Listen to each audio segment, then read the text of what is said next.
નમસ્કાર દોસ્તો, આગામી 3 કલાકને લઈ ગુજરાત વાસીઓ થઈ જાવ તૈયાર, કારણ કે ગુજરાતના વિસ્તારોના વાતાવરણમાં અત્યારે આગાહી અનુસાર દોસ્તો મોટો પલટો આવી ચૂક્યો છે। આગાહીકારોની આગાહી અને વેસ્ટર્ન ડિસ્ટર્બન્સની અસરના કારણે દોસ્તો ગુજરાતનું વાતાવરણ બદલાણું છે ને થોડીક જ કલાકોને લઈ આ વિસ્તારોમાંથી દોસ્તો કરા પડવા સાથે તો અમુક વિસ્તારોમાં તો અત્યારે જ વાતાવરણની અંદર ઝાપટા રૂપી માવઠું પણ શરૂ થઈ ચૂક્યું છે। દોસ્તો ખાસ આજના વિડીયોને તમે અંત સુધી જોવાનું રાખજો। આપણે સાંજથી આજની રાત્રિ સુધીની તાજી આગાહી મેળવીશું, જેની અંદર અત્યારે ગુજરાતના કયા વિસ્તારોના વાતાવરણની અંદર દોસ્તો મોટો પલટો નોંધાણો છે ને જેમાં આમ તો ગુજરાતના આવનારી 48 કલાકની અંદર દોસ્તો 80% સુધીના વાતાવરણમાં એક મોટો પલટો નોંધાશે। જો કે વહેલી સવારથી જ કચ્છના અને પશ્ચિમી સૌરાષ્ટ્ર જેમાં દ્વારકા, ખંભાળિયા લાગુના કેટલાક વિસ્તારોમાંથી માવઠાની શરૂઆત થયાના પણ સમાચાર સામે આવ્યા છે। અત્યારે હવે ધીમે ધીમે દોસ્તો સૌરાષ્ટ્ર, ઉત્તર ગુજરાતથી લઈ મધ્ય ગુજરાતનું વાતાવરણ પણ પલટાણું છે ને જાણીશું, જેમાં હવામાન વિભાગની અત્યારની દોસ્તો લેટેસ્ટ આગાહી સામે આવી રહી છે, જેમાં આગાહીમાં મોટો બદલાવ થઈ ચૂક્યો છે। હવે રાજ્યના વિસ્તારોની અંદર દોસ્તો વાવાઝોડાની જેમ પવનો ફૂંકાઈ શકે, આગાહીકાર એવા અંબાલાલ પટેલે તો કાચા મકાનોના છાપરા ઉડી જાય તેવી આગાહી જાહેર કરી છે। એટલું જ નહીં, આ માવઠું દોસ્તો હજુ 30 માર્ચે પણ જોવા મળે તો 2 દિવસ પછી ફરી દોસ્તો 2 એપ્રિલથી ફરી ગુજરાતમાં માવઠારૂપી કમોસમી વરસાદ થશે। આગામી 20 દિવસ માટે ખેડૂતોને અંબાલાલ પટેલે દોસ્તો ચેતવણી આપી દીધી છે અને ધ્યાન રાખવાને લઈ આપણે જાણીશું દોસ્તો આ સમગ્ર માહિતી। એ પહેલાં તો તમે અમારી આ મજેદાર યુટ્યુબ ચેનલ પર નવા છો તો ખાસ મિત્રો આ ચેનલને સબસ્ક્રાઈબ કરી દેજો। સૌથી પહેલાં તો દોસ્તો આપને અત્યારનું અમે તમને જોઈ શકો છો દોસ્તો વૈશ્વિક લેવલનું ઉપગ્રહ ઉપરથી સેટેલાઇટ ઇમેજ બતાવી રહ્યા છીએ, જેમાં અત્યારે અરેબિયન દેશો ઉપર દોસ્તો રચાયેલા વેસ્ટર્ન ડિસ્ટર્બન્સના નીચેના પથરાયેલા વાદળાઓ ગુજરાતમાં આમ તો આજ વહેલી સવારથી ગુજરાતમાં એન્ટ્રી મારી છે ને કચ્છના અમે તમે જોઈ શકો છો અત્યારે દોસ્તો કચ્છનું વાતાવરણ બતાવી રહ્યા છીએ, જેમાં કચ્છના ભુજથી લઈ નલિયા, માંડવી લાગુના વિસ્તારોના વાતાવરણથી માંડી અહીં દ્વારકા, જામનગરથી લઈ દોસ્તો અમદાવાદ, ગાંધીનગર, મહેસાણાના વાતાવરણમાં પણ આકાશમાં ગાઢ વાદળાઓ અત્યારે જોવા મળ્યા છે। હવે પછીની કલાકો જેમાં દોસ્તો અત્યારે તમે જોઈ શકો છો સૌરાષ્ટ્રના પણ, જેમાં રાજકોટ, જામનગર, જૂનાગઢ આ સાથે જ અમરેલીથી લઈ સૌરાષ્ટ્રના મોટા ભાગના જિલ્લાઓના વાતાવરણમાં અત્યારે આવનારી કલાકોની અંદર દોસ્તો તીવ્ર કડાકા અને ભડાકા સાથે તો અમુક વિસ્તારોમાં તો વાવાઝોડાની જેમ 40થી 50 કિલોમીટર પ્રતિ કલાકની ઝડપના પવનો ફૂંકાવાની સાથે આ વેસ્ટર્ન ડિસ્ટર્બન્સના કારણે દોસ્તો ગુજરાતમાં આજે જાણીશું કયા સમયે ગુજરાતના કયા જિલ્લામાં કેટલા ઇંચ સુધીનો દોસ્તો વરસાદ પડી શકે છે। આ વખતે ઉનાળો દોસ્તો જાણે ચોમાસું બેસી જવાનું હોય એમ ભર ઉનાળે ગુજરાતમાં ઉપરા ઉપરી માવઠા આવી રહ્યા છે, જેમાં ગુજરાતમાં અત્યારે દોસ્તો આ માવઠાનું કાઉન્ટડાઉન શરૂ થયું છે। ત્યારે સૌથી પહેલાં આપણે અત્યારે જે હવામાન વિભાગની અત્યારની લેટેસ્ટ આગાહી સામે આવી રહી છે તેના પર નજર કરીશું। તો તમે જોઈ શકો છો અમદાવાદ મોસમ કેન્દ્ર વિભાગ તરફથી જોઈ શકો છો દોસ્તો અમદાવાદ મોસમ કેન્દ્ર વિભાગથી અત્યારે જે ગુજરાતનો ગાજવીજ અને માવઠારૂપી કમોસમી વરસાદ પડવાનો જે આગાહીને લઈ ગુજરાતનો નકશો રજૂ કરવામાં આવ્યો છે, જેમાં ગુજરાતના કચ્છ સહિત સૌરાષ્ટ્રના દેવભૂમિ દ્વારકા, જામનગર, મોરબી, પોરબંદર આ સાથે રાજકોટ તો દોસ્તો સુરેન્દ્રનગરથી લઈ ઉત્તરી ગુજરાતના બનાસકાંઠા, સાબરકાંઠા, મહેસાણા અને પાટણ લાગુ જિલ્લાના વાતાવરણની અંદર થોડીક જ કલાકોની અંદર દોસ્તો તીવ્ર છૂટાછવાયા વિસ્તારોમાં મેઘ ગર્જના સાથે 30થી 40 કિલોમીટર પ્રતિ કલાકની જેમ આંધી ફૂંકાવાની સાથે માવઠું પડવાની આગાહી આપવામાં આવી છે અને દોસ્તો તમે જોઈ શકો છો આજે તો હજુ 30 માર્ચના દિવસે પણ તીવ્ર મેઘ ગર્જના સાથેના માવઠાની આગાહી કરવામાં આવી છે। વધુમાં દોસ્તો 2 એપ્રિલથી ફરી ગુજરાતમાં માવઠાની અત્યારે આગાહી આવી રહી છે। ત્યારે તમે દોસ્તો 30 માર્ચનો પણ ગુજરાતનો આગાહીનો નકશો જોઈ શકો છો, જેમાં ઉત્તર ગુજરાતના તમામ અને કચ્છ લાગુના વિસ્તારોની અંદર હવામાન વિભાગે હળવાથી મધ્યમ પ્રકારના છૂટાછવાયા વિસ્તારોની અંદર મધ્યમ પ્રકારના વરસાદની આગાહી કરવામાં આવી છે. જોકે દોસ્તો ગુજરાતના સૌરાષ્ટ્રના, મધ્ય ગુજરાતના અને દક્ષિણી ગુજરાતના વાતાવરણમાં પણ પલટો આવી શકે છે અને 30 તારીખના દિવસે પણ સૌરાષ્ટ્ર અને કેટલાક ઉત્તર ગુજરાત સહિત કચ્છના ઘણા જ ભાગોની અંદર માવઠું જોવા મળશે.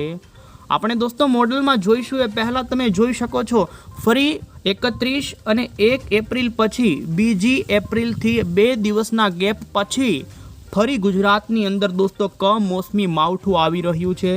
એટલે 2 અને 3 તારીખનો પણ આગાહી જોઈ શકો છો આવી છે, જેમાં ઉત્તર ગુજરાતના બનાસકાંઠા, પાટણ, મહેસાણા, કચ્છથી લઈ દક્ષિણ ગુજરાતના નર્મદા, તાપી, ડાંગ અને જોઈ શકો છો 3 માર્ચના દિવસે પણ એ જ લાગુ વિસ્તારોમાં આગાહી હવામાન વિભાગે વરસાદની કરી છે. ઇન્ડિયન મોન્સૂન ડિપાર્ટમેન્ટ તરફથી પણ અત્યારે ભારતના તમામ રાજ્યનો આગાહીનો નકશો સામે આવી રહ્યો છે, જેમાં ભારતના તમામ ભાગોનું વાતાવરણ અત્યારે વિષમ જોવા મળી રહ્યું છે. અત્યારે આપણા ભારત માટે દોસ્તો ઉનાળાનો સમય છે ને એમાં પણ આ માર્ચ મહિનામાં કાળઝાળ ગરમી પડતી હોય છે, પરંતુ આ વખતે વેસ્ટર્ન ડિસ્ટર્બન્સનો ટ્રફ ઘણો જ નજદીક ગુજરાતની આવવાના કારણે ઉપર આજે તમે જોઈ શકો છો સમગ્ર ગુજરાતની અંદર IMD તરફથી વરસાદની ચેતવણી આપવામાં આવી છે. આ સાથે જ રાજસ્થાન, જોઈ શકો છો હરિયાણા, પંજાબ લાગુના વિસ્તારોમાં તો વરસાદના ઓરેન્જ એલર્ટો લાગી ચૂક્યા છે અને રાજસ્થાનના ભાગોમાં તો વાવાઝોડાની જેમ પવનો ફૂંકાય તો ગુજરાતમાં પણ તેની અસર નોંધાઈને ગુજરાતમાં પણ આજે વરસાદનું જોઈ શકો છો દોસ્તો યલો એલર્ટ IMD તરફથી આપવામાં આવ્યું છે. આ સાથે જ તમે 30 માર્ચનો પણ ભારતના તમામ રાજ્યોનો આગાહીનો નકશો, જેમાં આપણા ગુજરાતમાં આવતીકાલે પણ વરસાદની ચેતવણી, તો 31 તારીખે ફરી દોસ્તો બીજી એપ્રિલના દિવસે IMDએ ગુજરાત માટે વરસાદની ચેતવણી આપી દીધી છે. 3 માર્ચના દિવસે પણ ગુજરાતમાં કમોસમી વરસાદ નોંધાઈ શકે છે. અને ત્યારે હવે પછી આપણે અહીં મોડલની અંદર જોઈ લઈએ કે ગુજરાતના કયા વિસ્તારોના વાતાવરણમાં અત્યારે મોટો પલટો આવ્યો છે અને આવનારી કલાકોમાં જોવા મળી શકે છે દોસ્તો માવઠું. અહીં અમે તમને જોઈ શકો છો અત્યારની લેટેસ્ટ માહિતી પહોંચાડી રહ્યા છીએ દોસ્તો. કચ્છના ઘણા જ વાતાવરણી, જેમાં તીવ્ર મેઘગર્જનાની અમુક વિસ્તારોમાં શરૂઆત થતી પણ જોવા મળી રહી છે. મોરબી લાગુના અમુક વિસ્તારોથી લઈ જામનગર, વહેલી સવારે તો દોસ્તો દ્વારકા અને ખંભાળિયાના હાઈવેના તો જામનગરના અમુક વિસ્તારોમાં છાંટછૂંટ સ્વરૂપેનું ઝાપટા સ્વરૂપેના માવઠાની શરૂઆત થઈ. બપોર પછી ઘણા જ આ વિસ્તારોના વાતાવરણમાં પલટો આવ્યો છે દોસ્તો. ઉત્તર ગુજરાતમાં પણ, જેમાં બનાસકાંઠાના વિસ્તારો હોય, જોઈ શકો છો આકાશમાં ઘાટા વાદળાઓ છવાઈ ચૂક્યા છે અને આવનારી કલાકોને લઈ આ જ તમામ વિસ્તારોમાં મેઘગર્જના સાથે દોસ્તો ધીમે ધીમે માવઠું આગળ આવતું જશે. જેમાં અહીં તમે જોઈ શકો છો સાંજ દરમિયાન તો કચ્છના ખાસ કરીને માંડવી લાગુના વિસ્તારો હોય, આ સાથે નલિયા, કમાન્ડ લાગુના વિસ્તારોથી ખરાવથી લઈ નખત્રાણાના વિસ્તારોથી અહીં જોઈ શકો ગાંધીધામ તો રણ આજુબાજુના રાપર સુધીના કચ્છના ઘણા જ ભાગોની અંદર દોસ્તો આવનારી થોડીક જ કલાકોમાં તીવ્ર મેઘગર્જનાવાળું માવઠું શરૂ થશે. ભારે પવન પણ ફૂંકાશે, કરા પણ અમુક વિસ્તારોમાં પડી શકે છે. આથી ખેતીના પાકોને નુકસાન થવાની ભીતિ છે. તો બીજી તરફ અહીં તમે સૌરાષ્ટ્ર ઉપર પણ નજર કરી શકો છો. તો આજે સૌરાષ્ટ્રના લગભગ મોટા ભાગના જિલ્લાઓના વાતાવરણમાં આકાશમાં થંડરસ્ટોર્મ થવાની સંભાવના છે. વરસાદની વાત કરીએ તો દોસ્તો હળવા પ્રકારના ઝાપટા સ્વરૂપેના માવઠા પડી શકે, પરંતુ અહીં તમે નજર કરી શકો છો જેમાં જામનગર લાગુના કેટલાક વિસ્તારો, જેમાં રાજકોટ સુધીના વિસ્તારોથી લઈ જૂનાગઢના વચ્ચેના પંથકોના વિસ્તારોમાં ગાજવીજ સાથે અમુક વિસ્તારોની અંદર, જેમાં ગ્રામ્ય વિસ્તારો હશે કે ત્યાં મધ્યમ પ્રકારના વરસાદની, જેમાં દોસ્તો 10 થી લઈ 15 mm સુધીનો વરસાદ, 1.5 ઇંચ સુધીના વરસાદ પણ અમુક વિસ્તારોમાં પડે. અહીં જોઈ શકો છો અમે તમને સૌરાષ્ટ્રના અન્ય જિલ્લાની વાત કરીએ તો થોડીક જ કલાકોને લઈ ખાસ અહીં જે જોઈ શકો છો વિસ્તાર વાઇઝ બતાવી રહ્યા છીએ, જેમાં ધોરાજી, જેતપુર, જામકંડોરણા, ગોંડલ, આ સાથે જ અહીં તમે નજર કરી શકો છો તો રાજકોટના શાપર વેરાવળ લાગુના વિસ્તારોથી લઈ અહીં દ્વારકા લાગુના જામનગરના, જેમાં પણ ભાનવડ, ખંભાળિયા, ભાટિયા લાગુના વિસ્તારોમાં વધુ તીવ્રતા જોવા મળી શકે છે. થંડરસ્ટોર્મની એક્ટિવિટી આમ તો સૌરાષ્ટ્રના, જેમાં ભાવનગર જિલ્લાના પણ ઘણા જ અમરેલી લાગુના વિસ્તારો હશે, આ સાથે બોટાદ તો ખંભાત, અખાત, આજુબાજુના ખંભાતના વિસ્તારો, તો અહીં તમે જોઈ શકો છો દોસ્તો જૂનાગઢ, અમરેલી અને મહુવાના ગ્રામ્ય વિસ્તારોમાં પણ ભારે પવન અને ગાજવીજ થવાની સંભાવના છે. જો કે આ વિસ્તારોમાં વરસાદની તીવ્રતા ઓછી રહી શકે, પરંતુ વધુ પડતી તીવ્રતા મેઘગર્જનામાં જોવા મળવાની છે. આ સાથે જ ઉત્તર ગુજરાતમાં પણ રાજસ્થાન લાગુના પાલનપુર આજુબાજુના આબુ અંબાજી, તો અહીં તમે જોઈ શકો છો પાટણના રાધનપુરથી મહેસાણા વચ્ચેના પણ છૂટાછવાયા વિસ્તારો હશે. તો અમદાવાદના વાતાવરણમાં પણ આજે તીવ્ર મેઘગર્જના અને દોસ્તો ભારે 40થી 50 કિલોમીટર પ્રતિ કલાકના પવનો ફૂંકાઈ શકે છે. આ સાથે અહીં જોઈ શકો છો દોસ્તો વાદળોની ગતિવિધિ આમ મધ્ય ગુજરાતને આજે ઓછી અસર કરે. જોકે માવઠું જેમાં 30 માર્ચના દિવસે તમે નજર કરી શકો છો મધ્ય ગુજરાતમાં પણ આજ દોસ્તો વેસ્ટર્ન ડિસ્ટર્બન્સના કારણે કમોસમી માવઠું થઈ શકે છે. અહીં જોઈ શકો છો મધ્ય ગુજરાતનો વારો 30 માર્ચના દિવસે છે, જેમાં વડોદરાના ગ્રામ્ય વિસ્તારો હોય, આણંદ, નડિયાદ, આ સાથે ગોધરા, તો અરવલ્લી, મહીસાગર, આ સાથે જ છોટા ઉદેપુરના પંચમહાલ લાગુના વિસ્તારો હશે. તો અમદાવાદ, બોટાદ અને ભાવનગર સુધીથી લઈ સુરેન્દ્રનગર, મોરબી, ગોંડલના વિસ્તારો માટે પણ 30 માર્ચના દિવસે દોસ્તો તીવ્ર મેઘગર્જના સાથે કચ્છના જોઈ શકો છો દોસ્તો ઉત્તર ગુજરાત લાગુના વિસ્તારો માટે પણ આમ ગુજરાતના લગભગ 70થી 80% જેટલા વિસ્તારોને આ માવઠું પ્રભાવિત કરશે, જેમાં ઓછી અસર દોસ્તો દક્ષિણ ગુજરાતના વિસ્તારોને થાય, પરંતુ દક્ષિણી ગુજરાતના પણ જે સરહદી વિસ્તારો છે, જેમાં દોસ્તો ડાંગ, આહવા, વલસાડના જે મહારાષ્ટ્ર લાગુના મધ્યપ્રદેશ, નર્મદા એ લાગુના વિસ્તારોમાં પણ તીવ્ર મેઘગર્જના સાથેનું માવઠું થાય તેવી સંભાવના દોસ્તો જોવા મળી રહી છે. તો બીજી તરફ દોસ્તો અમે તમને અત્યારે જે ઇન્ડિયન મોન્સૂન ડિપાર્ટમેન્ટ તરફથી ગુજરાતની અંદર દોસ્તો માવઠું થઈ રહ્યું છે, એવામાં આપણે જાણીશું કે શું અત્યારે બંગાળની ખાડી કે પછી અરબી સમુદ્રની અંદર કોઈ વરસાદી સિસ્ટમ સક્રિય છે કે નહીં. લેટેસ્ટ બુલેટિન ઉપર તમે નજર કરી શકો છો. હાલ બંગાળની ખાડીમાં પણ કોઈ વરસાદી સિસ્ટમ સક્રિય નથી, તો અરબી સમુદ્રમાં પણ કોઈ સિસ્ટમ નથી, પરંતુ અત્યારે જે વેસ્ટર્ન ડિસ્ટર્બન્સ ઉત્તરીય લાગુના ભાગો પરથી આવ્યું છે, જે સામાન્ય રીતે ઉત્તર ભારતના રાજ્યોને અસર કરતું હોય છે, પરંતુ આ વખતે આ વર્ષે ગુજરાતના કચ્છથી ઉત્તર ગુજરાતથી લઈ જે ગુજરાતના વાતાવરણમાં આવી રહ્યું છે, જેના કારણે ગુજરાતના વાતાવરણમાં પણ વેસ્ટર્ન ડિસ્ટર્બન્સના કારણે દોસ્તો આ વખતે માવઠાના પ્રમાણો વધ્યા છે. તો આ રીતે દોસ્તો આગામી 72 ખાસ કરીને 48 કલાક તો ગુજરાત માટે આ જોઈ શકો છો 31 તારીખ ઉપર આ વેસ્ટર્ન ડિસ્ટર્બન્સ આગળ પસાર થઈ જશે, એટલે 31 તારીખે ગુજરાતની અંદર કોઈ જગ્યાએ દોસ્તો વરસાદ પડવાની આગાહી નહીં રહે, પરંતુ 31 તારીખનું વાતાવરણ અમે તમને બતાવી રહ્યા છીએ. જોઈ શકો છો સૌરાષ્ટ્રના અને કચ્છના વાતાવરણમાં વાદળો છવાયેલા જોવા મળે. તો બીજી તરફ 1 એપ્રિલ ઉપર પણ ગુજરાતની અંદર દોસ્તો માવઠાની આગાહી નથી, પરંતુ અહીં તમે અરબી સમુદ્ર જોઈ શકો છો દોસ્તો. અરેબિયન દેશો પરથી ફરી એક મજબૂત એવું વેસ્ટર્ન ડિસ્ટર્બન્સ દોસ્તો ગુજરાતના વાતાવરણ તરફ આવી રહ્યું છે, અને 2 એપ્રિલ ઉપર અરબ સાગરથી લઈ પાકિસ્તાનના કરાચી ભાગોની અંદર તો ભૂકા કાઢનારો વરસાદ પડી શકે છે, અને કચ્છના દરિયાઈ કાંઠાના લોકોએ ખાસ સાવચેતી રાખવી પડે, કારણ કે 2 એપ્રિલ ઉપર દરિયામાંથી દોસ્તો જાણે વેસ્ટર્ન ડિસ્ટર્બન્સ પવન ફૂંકાવાની સાથે 2 તારીખ ઉપર જોઈ શકો છો કચ્છમાં કોઈક વિસ્તારમાં ભારે માવઠાની સંભાવના. ખાસ કરીને દ્વારકા, ઓખા લાગુના વિસ્તારો માટે પણ 2, 3 અને 4 તારીખ એમ દોસ્તો ફરી એકવાર 2 એપ્રિલ, 3 એપ્રિલ અને 4 એપ્રિલ ઉપર ગુજરાત ઉપર માવઠારૂપી કમોસમી વરસાદ દોસ્તો ગાજવીજ સાથે આવે તેવી સંભાવના છે. અને ત્યારે હવે પછી આપણે આગાહીકાર એવા અંબાલાલ પટેલની પણ દોસ્તો આ અંગેની આગાહી જાણીએ. હવામાન નિષ્ણાંત અંબાલાલ પટેલે દોસ્તો તારીખ સાથે ગુજરાતના કયા વિસ્તારોમાં કેવી ગંભીર આગાહી આપી તે જાણીએ.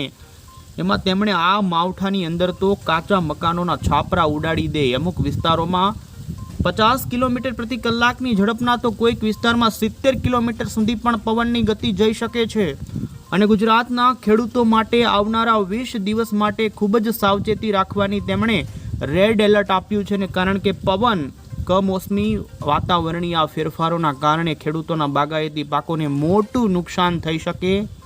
ઉત્તર ભારતના ભાગો માટે તો ખાસ સાવચેતી આપતા કહ્યું કે વીજળીના કડાકા ભડાકા થાય, કરા પડે, તોફાની પવનના કારણે અનેક ભાગોમાં જેમાં ગુજરાતમાં પણ વીજ કપાત થવાની સંભાવના તેમના તરફથી વ્યક્ત કરવામાં આવી છે. 3 એપ્રિલ સુધી સપ્ત પવનો ફૂંકાશે, વાવાઝોડા જેવા પવનો ફૂંકાવાના અનુભવો થશે. અરબ સાગર કે પછી બંગાળની ખાડી આ બંને તરફથી આવનારા ભેજ મધ્ય પ્રદેશ થઈને કેરળ સુધી મોટું વેધર જંકશન બનાવી શકે છે, અને જેના કારણે દોસ્તો ઉત્તર ભારતથી લઈ કેરળ સુધી ભારતના કેટલાય ભાગોના વાતાવરણમાં મોટા પલટાની આગાહી હવામાન નિષ્ણાંતો તરફથી પણ કરવામાં આવી છે. 3 એપ્રિલ દોસ્તો આજથી લઈ 3 એપ્રિલ સુધી ભારે પવન અને વાવાઝોડા જેવી સ્થિતિ તો ફરી 5, 8 અને દોસ્તો 16 એપ્રિલ ઉપર પણ દેશના વિવિધ ભાગોથી લઈ ગુજરાતના વાતાવરણમાં પણ ફરી પલટાઓ આવી શકે છે, જેમાં તેમણે તારીખો આપી છે. આથી અંબાલાલ પટેલે દોસ્તો ફરી રાજ્યની અંદર એપ્રિલ મહિનામાં 8 થી 16 એપ્રિલ વચ્ચે રાજ્યમાં પ્રી મોન્સૂન એક્ટિવિટીના વરસાદો પણ શરૂ થાય તેવું તેમનું અનુમાન છે.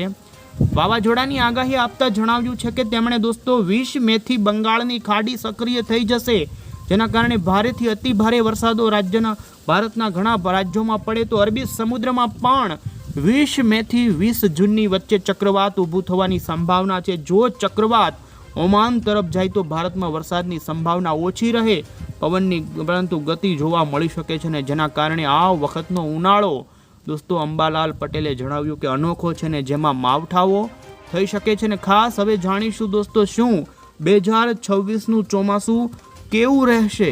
તો ત્યારે દોસ્તો આ વર્ષે આવનારા ચોમાસાને લઈને આગાહી અને નિષ્ણાંતોની જે આગાહીઓ આવી રહી છે, જેમાં આપણે જણાવીએ તો અલ નીનોની ઘટનાના કારણે ગુજરાતનું આ વખતનું ચોમાસું સામાન્ય અથવા તો એકંદરે નબળા પ્રકારનું ચોમાસું થાય તેવી અત્યારે દોસ્તો માહિતીઓ સામે આવી રહી છે.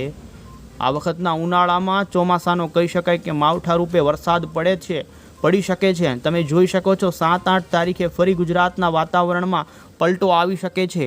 તો ફરી 20 એપ્રિલ પછી ગુજરાતમાં ફરી એક માવઠું આવી શકે છે. આમ એપ્રિલ મહિનાની અંદર 3 માવઠા, મે મહિનામાં પણ માવઠું, આમ હવે પછીના આવનારા બંને મહિનાની અંદર માવઠાઓ જોવા મળે તેવી સંભાવના હાલ જોવા મળી રહી. દોસ્તો આ વર્ષનું ચોમાસું ગયા વર્ષની સરખામણીએ ખૂબ નબળું રહી શકે તેવા અત્યારે અહેવાલો સામે આવી રહ્યા છે. અમે તમને અન્ય એક વેધર મોડલ આધારિત દોસ્તો આવનારા જૂન, જુલાઈ, ઓગસ્ટ અને સપ્ટેમ્બર મહિનાની અંદર કેવા વરસાદો પડશે જેને લઈને અહીં તમે જોઈ શકો છો 4 મહિનાના ચોમાસાના અહીં દોસ્તો બતાવવામાં આવી રહ્યું છે, જેમાં સામાન્યથી પણ ઓછો વરસાદ નોંધાય તેવું હાલ અત્યારે 2026ના ચોમાસાના. જોકે દોસ્તો અત્યારથી જ ચોમાસું કેવું રહેશે કહેવું થોડું અઘરું છે, પરંતુ હાલના અભ્યાસ અનુસાર આ વખતનું ચોમાસું ગયા વર્ષ કરતાં નબળું રહે તેવું અત્યારે જોવા